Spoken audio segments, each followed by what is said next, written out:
ഹരേ കൃഷ്ണ. സർവം ശ്രീ രാധാകൃഷ്ണാർപ്പണമസ്തു. അധ്യായം 2 ഗീതാ വിഷയ സംഗ്രഹം. ശ്ലോകം 57. യസ്സർവത്രാനഭിസ്നേഹ സ്തസ്തത്പ്രാപ്യ ശുഭാശുഭം നാഭിനന്ദതി ന ദ്വേഷ്ടി തസ്യ പ്രജ്ഞാ പ്രതിഷ്ഠിത. വിവർത്തനം.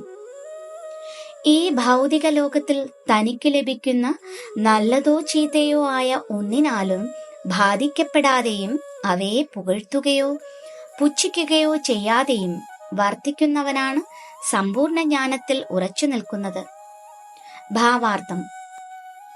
നല്ലതോ ചീത്തയോ ആയ പരിവർത്തനങ്ങൾ ഭൗതിക ലോകത്തിൽ ഉണ്ടായിക്കൊണ്ടേയിരിക്കുന്നു.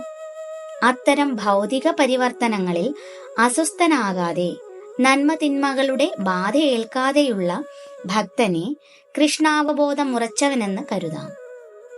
ദ്വന്ദ്വങ്ങൾ നിറഞ്ഞ ഈ പ്രപഞ്ചത്തിൽ ജീവിക്കുന്ന കാലത്തോളം നന്മ തിന്മകൾ അനുഭവപ്പെടാനിടയുണ്ട്.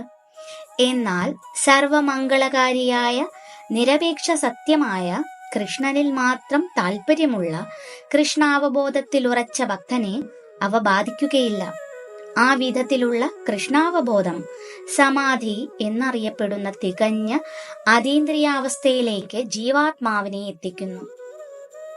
ശ്ലോകം 58. യഥാ സംഹരതേ ഛായം കൂർമോംഗാനീവ സർവശഃ ഇന്ദ്രിയാണീന്ദ്രിയാർത്ഥേഭ്യ തസ്യ പ്രജ്ഞാ പ്രതിഷ്ഠിത. വിവർത്തനം. ആമ തന്റെ അവയവങ്ങളെ തോടിനുള്ളിലേക്ക് വലിക്കുന്നത് പോലെ ഇന്ദ്രിയങ്ങളെ വിഷയങ്ങളിൽ നിന്ന് പിൻവലിക്കാൻ കഴിയുന്നവനാണ് സ്ഥിതപ്രജ്ഞൻ. ഭാവാർത്ഥം. ഇച്ഛാനുസരണം ഇന്ദ്രിയങ്ങളെ നിയന്ത്രിക്കാനുള്ള കഴിവാണ് യോഗിയുടെയും ഭക്തന്റെയും ആത്മജ്ഞാനിയുടെയും ലക്ഷണം. എന്നാൽ ഭൂരിപക്ഷം ആളുകളും ഇന്ദ്രിയങ്ങൾക്ക് അടിമപ്പെട്ടവരും അവയുടെ ഹിതപ്രകാരം പ്രവർത്തിക്കുന്നവരുമാണ്.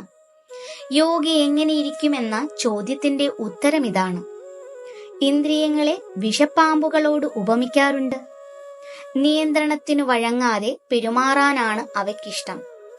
യോഗിയാവട്ടെ ഭക്തനാവട്ടെ പാമ്പാട്ടിയെ പോലെ ഈ സർപ്പങ്ങളെ നിയന്ത്രിക്കാനുള്ള കഴിവ് നേടണം. അയാൾ ഒരിക്കലും അവയെ തന്നിഷ്ടപ്രകാരം പെരുമാറാൻ വിടാറില്ല.